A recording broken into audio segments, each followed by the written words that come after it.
बिस्मिल्लाहिर्रहमानिर्रहीम। अस्सलाम वालेकुम। मैं हूं बिशारत राजा शहरदार से एक और वीलाग के साथ आपकी खिदमत में हाज़िर। नाज़रीन, जिस तरह मैंने अपने पिछले वीलाग में गुज़श्ता वीलाग में बताया था कि चीज़ें तेज़ी से आगे की तरफ आगे की समत बढ़ रही हैं, आज मेरे साथ मौजूद हैं फैसल चौधरी साहब, पाकिस्तान तहरीक इंसाफ के एक सरगर्म क्या है सर, लीडर है, कारकुन है और वकील है, ये लायर है जो इमरान खान के जो कि लीगल टीम है उनके साथ ये काम करते हैं और इमरान खान के फोकल पर्सन भी हैं जो पिछले मामलात में, बाकी तो दूसरे मामलात में दूसरे, लेकिन इमरान खान जब इंतज़ार मंजोता साहब उनको गिरफ्तार किया गया था उसके बाद तमाम जिम्मेदारी फैसल चौधरी साहब के कंधों पर थी, ये मजबूत कंधों पर थी। तो फैसल चौधरी साहब आज अडयाला थे। आज तोशा खाना में इमरान खान साहब की जमानत भी हुई। अडयाला में खान साहब को पता चला नहीं, आप मौजूद थे जिसको जमानत हुई? बहुत बाद में हुई है। मैं तो अडयाला से निकला हूँ तो उस वक्त तक तो ये खबर नहीं थी। तो मैं जब हाईकोर्ट पहुंचा तो यहाँ पे मुझे खबर मिली, उससे पहले तो किसी को खबर यहाँ आपको खबर मिली है कि वो तुझे तो वैसे हम एंटिसिपेट कर रहे थे। सुबह ही हमारी लीगल टीम वहाँ पे गई हुई थी, उस्मान भी गया हुआ था और जहीर भी। तो हम क्योंकि देखें इसमें रूल ऑफ कंसिस्टेंसी होता है, इसमें मेन अक्यूज नहीं है खान, इसके इसमें वो को अक्यूज है, तो मेन अक्यूज बीबी को रखा हुआ है। जब बीबी की बेल हो गई तो फिर तो कोई वजह नहीं थी कि खान की बेल ना हो। इमरान खान साहब पर इस मुकदमे के अलावा कोई और मुकदमा नहीं है ऐसा जिसमें उनकी गिरफ्तारी थी या उनको जेल रखा जा सकता है? या ख्याल है मेरी इतला के मुताबिक तो अडयाला में तो आखिरी जेर हिरासत मुकदमा यही है और 9 मई के कोई केसेस हैं, उसमें बेल शेल की अगर 4 केसेस में हो चुकी है, 4 केसेस रहते हैं, वो हम देख लेंगे। उसको अगर सुबह अर्ली हियरिंग करा कर वो भी करा। चलिए ठीक है। अच्छा ये बताइए फैसल चौधरी साहब के ये कहा जा रहा है मुज़ाकरात तो होते हैं, खान साहब ने जब अपना वो एजेंडा पेश किया था 3-4 चीज़ें पेश की थी जिसमें रूल ऑफ लॉ, बेगुनाह कैदी जो है उनकी रहाई, फिर जो मैंडेट चोरी के हवाले से बात की गई थी और 26वीं आईनी तरमीम को उसको रोल बैक करने के हवाले से बात की गई थी। ये मुज़ाकरात जो एकदम से जो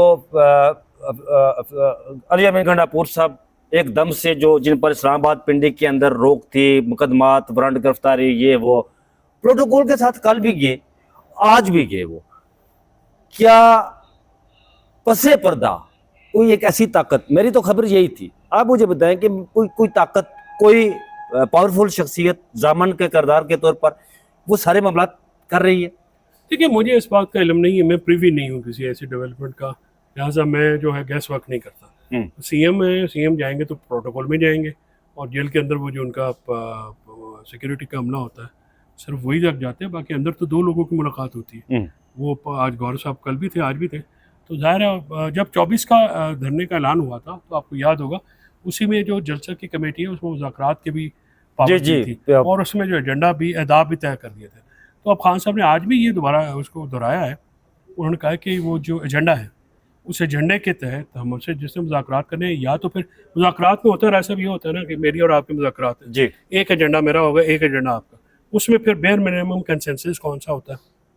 मुज़ाकरात जो है जो लोग भी इंटरेस्टेड हैं वो तो ज़ाहिर है ये जो 3 मेन हमारे मुतालबे हैं कि मैंडेट वापस किया जाए और 26वीं आईनी तरमीम रोल बैक की जाए, उसमें सबसे ज़्यादा काबिल अमल जो है वो तो है ईरान की रहाई, क्योंकि 1.5 साल से उनको बिल्कुल रखा हुआ है, उनकी बेलें भी नहीं हो रही है, 109,000 मुकदमा अपना वो है, तो सारे मामला चालान भी पेश नहीं किया क्या ना, कुछ भी नहीं किया। अगर आपको पता है सुप्रीम कोर्ट से बेल भी हो गई है, 4 बेलें इमरान खान साहब की हो गई, अगर कोई होगा तो वो भी हो जाएगा, कोई इतना बड़ा मसला। लेकिन खबर है ये कि जो इलेक्शन ट्रिब्यूनल वाला जो मामला था ना मैंडेट चोरी के हवाले से, वो इलेक्शन ट्रिब्यूनल तक खान साहब को कहा जा रहा है कि उस पर जो फैसले वो करेंगे, लेकिन वहाँ से ये कहा जा रहा है जी कि जो इलेक्शन ट्रिब्यूनल के जजेस हैं वो लगाए जो सबके लिए काबिल कबूल हो। बाकी जो आप असीरान की रिहाई की बात करते हैं ना, वो किसी हद तक ये हो गया जी कि वो ATC में मुकदमा चलेंगे या अगर प्रोसिक्यूशन के पास सबूत हुए जो कुछ हुआ उसके मुताबिक सारा।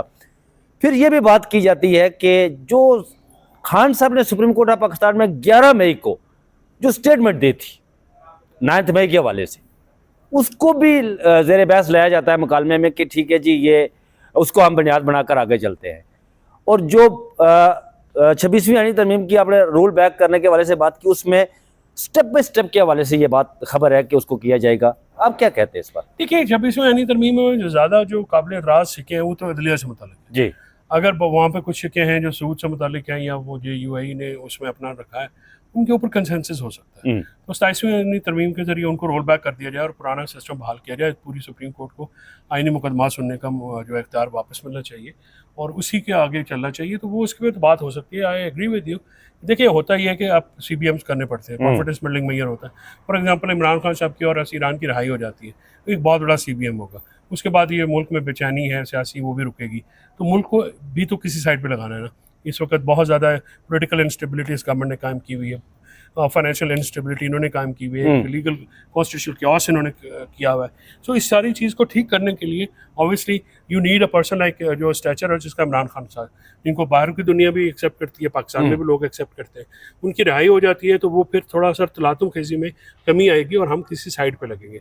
बाकी मामला जो हैं वो हो सकते हैं, आहिस्ता आहिस्ता भी हो सकते हैं, उनका टाइम फ्रेम भी हो सकता है।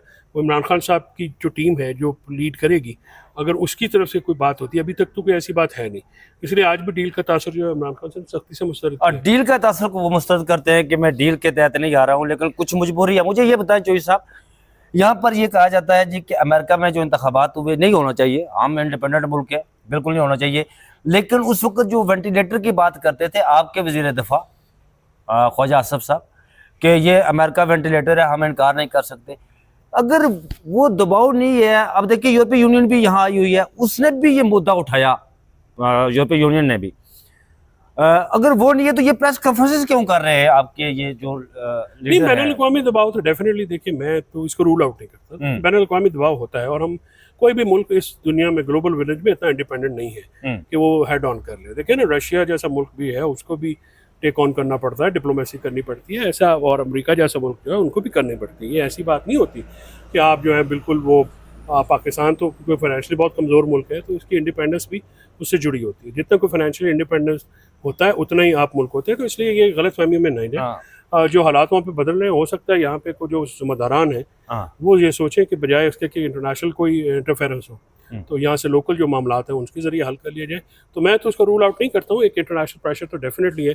आपने देखा कि वहाँ पे कांग्रेसमैन भी कर रहे हैं, कांग्रेसमैन और यूके से भी बरतानवी होम सेक्रेटरी ने भी खत लिखा, और अगले दिसंबर में, मिड दिसंबर में या उससे पहले या एंड ऑफ दिसंबर उनके पाकिस्तान में भी आमद मुतवक्को है, और इस हवाले से भी प्रेशर। अच्छा, मुझे ये बताइए चौधरी साहब कि आज आप खान साहब से मिले, खान साहब का ज़ाहिर आप रोजाना जाकर मिलते हैं, उनकी बॉडी लैंग्वेज तो आपको पता है कैसी है। खान साहब का बयान भी है जश्न के हवाले से, उन्होंने ये कहा कि देखिए अगर कल जुमे तक हमारी बात आगे, जुमे को क्योंकि काफिले आने शुरू हो जाएंगे, हमारे एहतजाज तो हमारा होना है। उन्होंने कहा कि अगर बात आगे बढ़ेगी हम सेलिब्रेट करेंगे, और मेरा ये यकीन वासिक है कि उम्मीद वासिक है कि इमरान खान साहब अपनी सेलिब्रेशन 24 को हम इमरान खान साहब की सरबराही में सेलिब्रेट करेंगे उनकी रहाई और असीरान की रहाई। खान साहब वहाँ से रिहा होकर असीरान, नाज़रीन आपको बता दें कि चौधरी साहब जो असीरान लाहौर कहते हैं ना, उनमें जो गवर्नर पंजाब रहे यास्मीन राशिद, उमर सरफराज, शाह महमूद कुरैशी, ये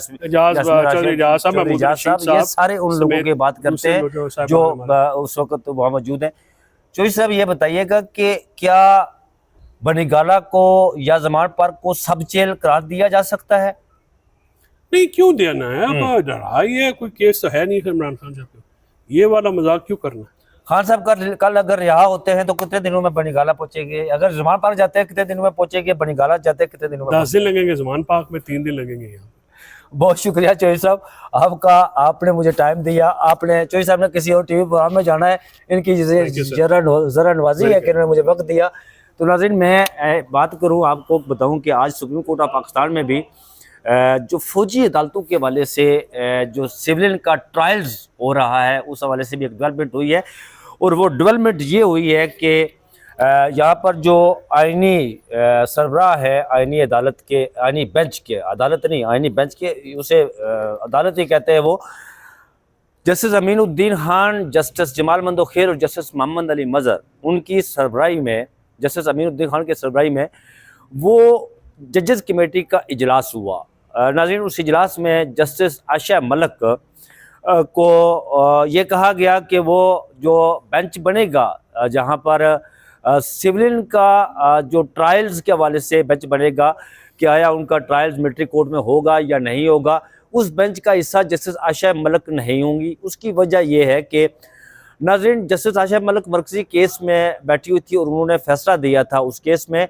वो जस्टिस इजाज़ उल हसन की सरबराही में बेंच था, 5 रुकनी बेंच। उसमें जस्टिस मज़ाहिर अकबर नकवी थे, जस्टिस मौजूदा chief justice of Pakistan justice यही आफरीदी भी थे, जस्टिस आयशा मलिक भी थी और जस्टिस मनीब अख्तर। ये 5 रुकनी बेंच था जिन्होंने ये फैसला दिया था कि मिलिट्री अदालतों में सिविलियन का ट्रायल नहीं होगा।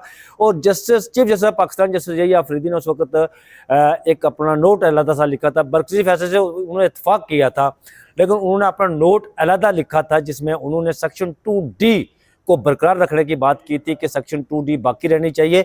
और ये चूँकि केस जो है ये अपील है और अपील में वो जज नहीं बैठ सकता जस्टिस आयशा मलिक जिसने मरकजी केस सुना हो, इसलिए उन्हें उस बेंच से अलहदा कर दिया गया। और फिर उसके बाद ये है कि ये मामला जो जुडिशल कमीशन को भेज दिया गया कि जुडिशल कमीशन इस बेंच की नॉमिनेशन करे। बेंच तो उसके जस्टिस अमीनुद्दीन ही सरबराह होंगे, लेकिन एक चूंकि वो फैसला 5 जजेस ने दिया था और अब ज़रूरी है अपील में कि उसमें बेंच 6 जजेस का हो या 7 जजेस का हो और वो फैसला दे, क्योंकि 5 जजेस के दिए गए फैसले को कालादम करने के लिए 6 जजेस का फैसला ज़रूरी है। अगर उसमें से कोई इख्तलाफ करता है तो फिर 7-10 रुकनी भी वो लार्जेस्ट बेंच बन सकता है, उस पर वो फैसला दे सकता है।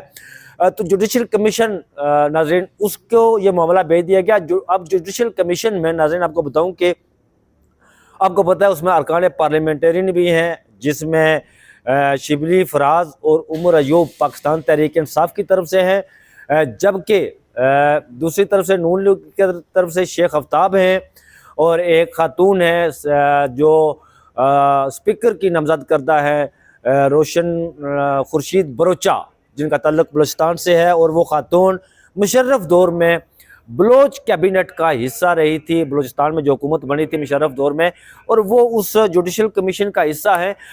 उसकी सरबराही उसके चेयरमैन है चीफ जस्टिस ऑफ पाकिस्तान। उनके साथ justice Mansoor Shah, justice Munib Akhtar, justice Aminuddin जो ये भी उसके जुडिशल कमीशन के मेंबर हैं। उसके साथ फिर अटॉर्नी जनरल पाकिस्तान और लॉ मिनिस्टर और एक पाकिस्तान बार कौंसिल का एक नुमाइंदा अख्तर शाह उसके मेंबर हैं। और ये बेंच फैसला करेगा, ये कमीशन फैसला करेगा कि कौन सा बेंच बनाना है। उस बेंच में ये मुमकिन है कि 2 और जजेस नॉमिनेट किए जाएं, मुतफिका तौर पर भी हो सकते हैं, उसमें इख्तलाफ भी हो सकता है। कुछ लोग उससे जो अगर नॉमिनेशन की जाती है तो कुछ लोग जो मेंबर हैं उस पर इतराज़ भी कर सकते हैं, अगर नहीं इतराज़ करते तो मुतफिका तौर पर वो हो सकता है। तो ये मामला अब चला गया है जुडिशल कमीशन के पास। आप देखते हैं जुडिशल कमीशन का इजलास कब बुलाया जाता है, इसी हफ्ते बुलाया जाता है या अगले हफ्ते बुलाया जाता है, ये तो चेयरमैन पर उनकी स्वाबदीद है कि वो कब तलब करते हैं इजलास।